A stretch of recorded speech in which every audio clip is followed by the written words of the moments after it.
Hi sweet friends, welcome back. Today we're here in our dining room and I want to share with you a really sweet tablescape idea for Easter.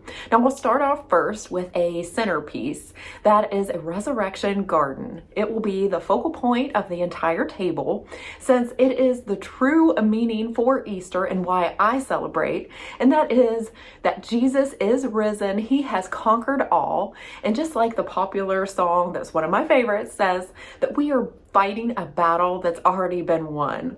So I hope that this gives you some encouragement and that you can just resonate on this as you prepare your heart for Easter.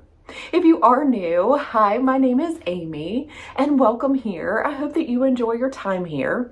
I have already kicked off my spring decorating series over in our kitchen officially with part 1 and 2. We did some styling of some coffee tables, and I've also shared our home office in an early spring decorate with me. So if you happen to miss any of those, don't worry, I've created a playlist labeled Spring 2024 Decorating Series, and I'll have that link down below. You can just go down, click on that, and then catch up. So if you do enjoy what you see today and haven't already, I hope that you would consider subscribing, and I would appreciate a big thumbs up. That really does help me out. All right, well, I'm gonna grab a couple more sips of my coffee and we can get started on this Easter tablescape idea. I hope that you all enjoy it and that it inspires you. To prepare for the centerpiece, yesterday I headed outside to collect some free items that we will use in the Resurrection Garden centerpiece from our yard. I first chose a rock from our landscaping, and since we have a beautiful forested area behind our home, I knew I would be able to find some fallen branches and sticks that we will assemble for the 3 crosses. Now you can definitely pick these things up at your local craft store, or you can head to a local park or nature path for a treasure hunt of these items.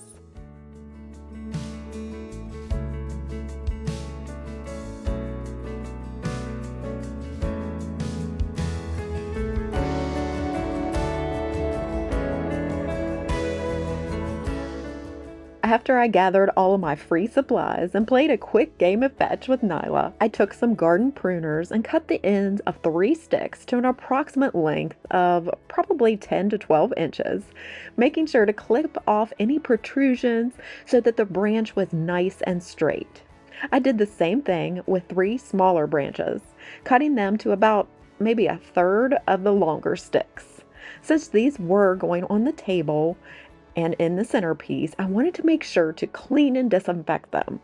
I took a clean spray bottle, filled it with some water and a couple of drops of detergent, along with a splash of bleach, and then sprayed and saturated the sticks and rock completely.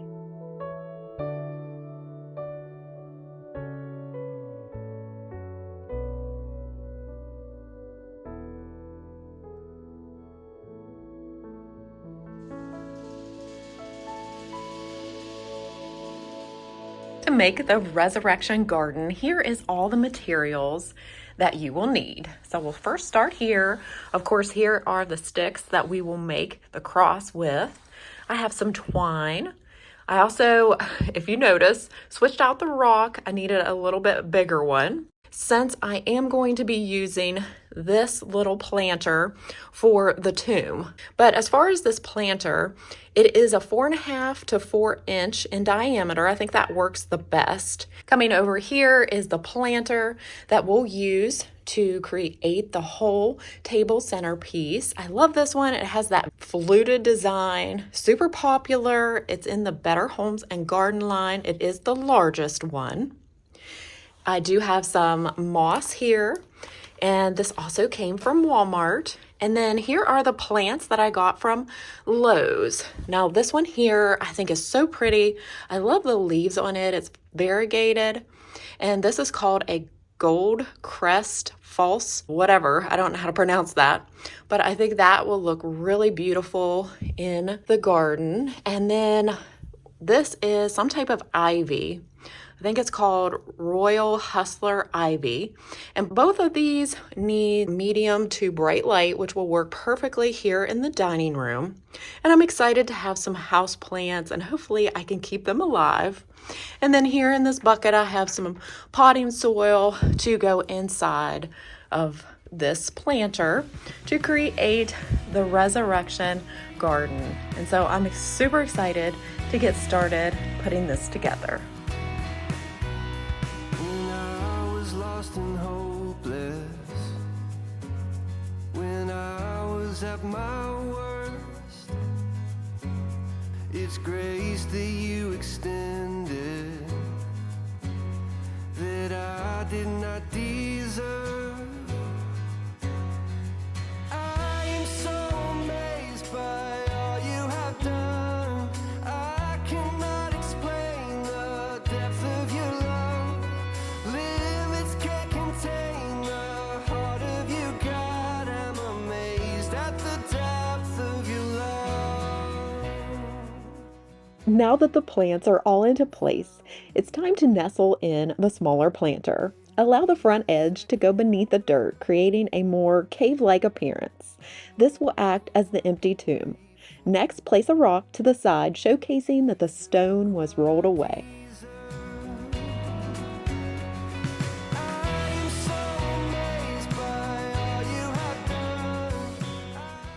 To neaten up all the edges, I'm going to come in with some moss, placing that in front and over top of the plant. To keep it in place, I'm just going to mist it with some water, and that should stay in place. So amazed by all you have done. I cannot explain the depth of your love. Limits can't contain the heart of you, God. I'm amazed at the depth of your love.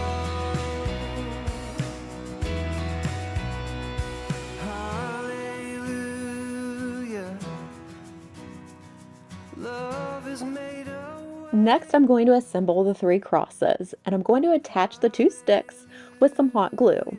Now, if you're doing this as a craft with your kids or grandkids, you can also get glue dots, which is more kid-friendly, and I think those would do a great job holding them together. Once the hot glue was dry, I did come back in with some twine to further secure the 2 pieces together.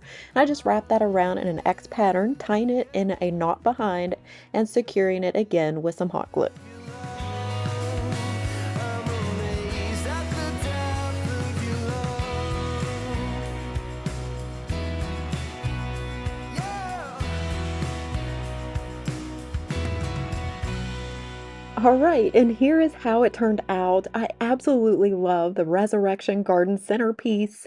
Now you can embellish it further by cutting little pieces of linen and placing it inside the tomb, or even putting a satin white sash across the center cross. But for now, I'm going to leave it right here, and with the snap of my fingers, I cleared everything off, and it's time to clean the table surface before we get to the rest of the Easter tablescape.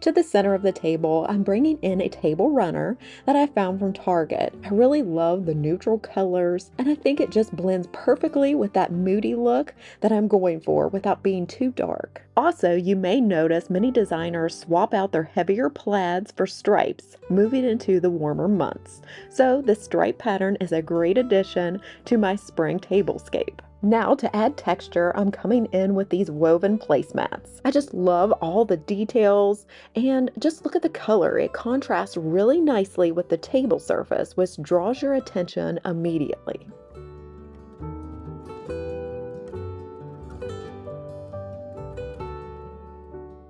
Next, I'm coming in with dinnerware. For today's Easter table setting, I'm going to use matching dinner and salad plates.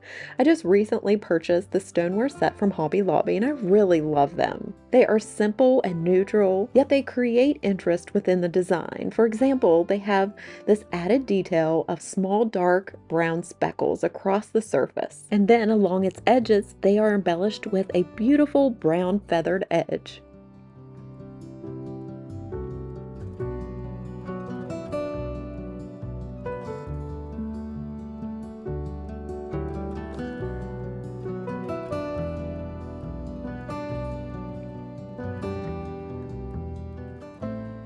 Now, don't get me wrong, I also love to mix and match dinner and salad plates like I did last year in my spring tablescape. So I'll go ahead and leave that one linked down below as well as up here in a card so you can go and check that out and get even more decorating inspiration for your Easter tables if you'd like. As far as the napkins go, I chose a white linen napkin that is trimmed in this beautiful scallop lace. I think that is just a sweet little detail and super simple. And so I'm going to show you 3 different ways to fold your napkins so that you can get a different look and you don't really have to go out and buy a new napkin every season. You can just fold it different for a different look. Now, as far as the napkins go, I did get these ones from Walmart. It's the Pioneer Woman brand, and they come as a set of 4. Of course, I needed 2 packs, so I went ahead and opened the other one. But just look at that edge detail. I think these are so pretty, especially for spring. And I love that they pick up on the color of our table. So for this first one, I'm going to take the napkin, lay it out diagonally. Next, I'll fold in, making 2 triangles, like so. Then you're going to double fold, 1, 2, to the center, doing the same thing to the opposite side, and then putting it all together.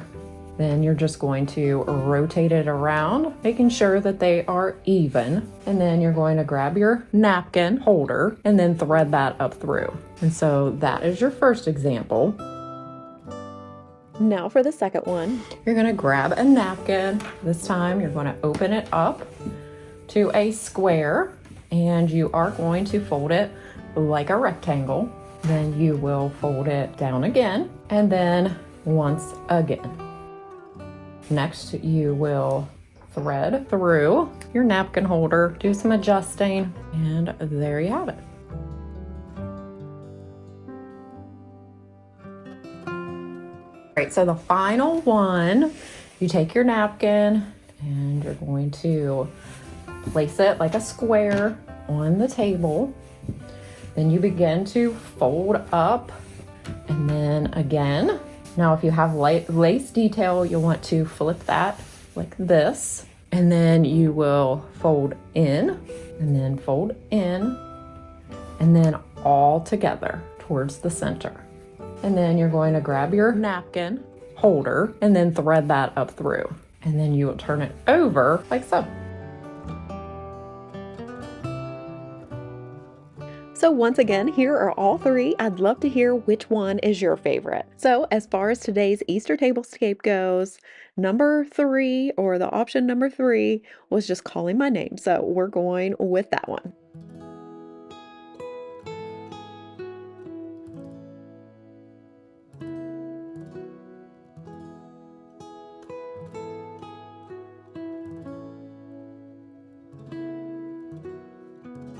I am going to go ahead and set the table with our flatware.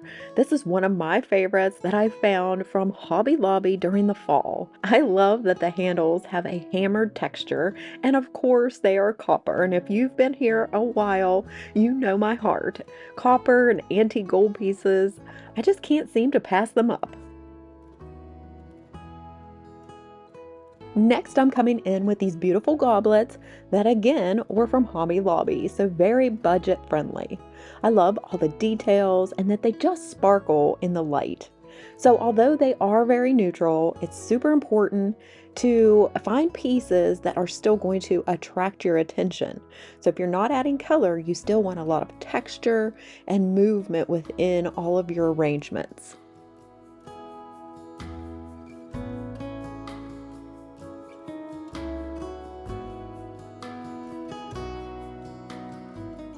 to one end of the table, I'm adding this beautiful glass pitcher. It was from Southern Living at Home. Now it has that hammered glass texture, and so it relates back to the flatware.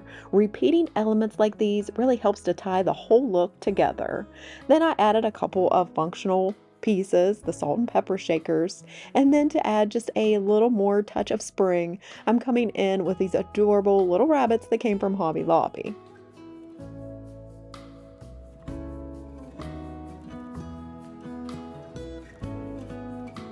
Now to the opposite side of the table, repeating that same dark wood element that is in the salt and pepper shakers as well as the napkin rings, I'm coming in with these two candlestick holders, a couple more cute bunnies on the end, and then to finish everything up on this side, I'll add these really fun shaped taper candles that I found in the spring shop at Hobby Lobby. Typically, our family does prefer buffet-style meals, and so I tend to go overboard with my centerpieces, really covering the entire center of the table, since we're not usually putting the food on the table, but rather kind of setting it up buffet-style along our kitchen island. However, this Easter, I wanted a more simple, neutral look, so I'm hoping for those of you who like to do traditional family-style meals with your food on the table, that this tablescape will be able to work for you with just a few adjustments.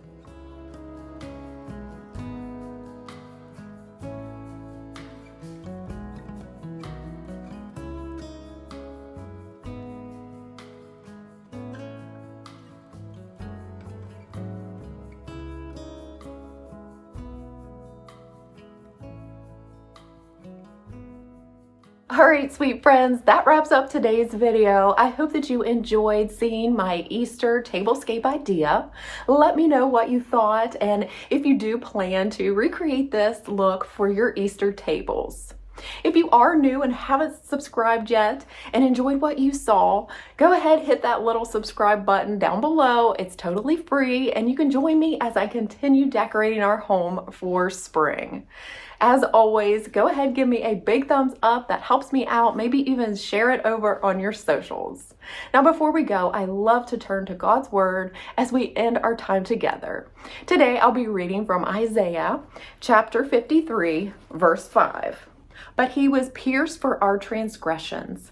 He was crushed for our iniquities. The punishment that brought us peace was upon him, and by his wounds we are all healed. I thank you so much for joining me today. I hope you have a wonderful Easter and are able to reflect on the true meaning of Easter, and that is Jesus is risen. He took on all of the world's sin, yours and mine, and that is super special. So I hope that you have time to reflect on that, and I hope that you will be back to see the rest of my videos for spring. Take care and God bless, friends. Bye!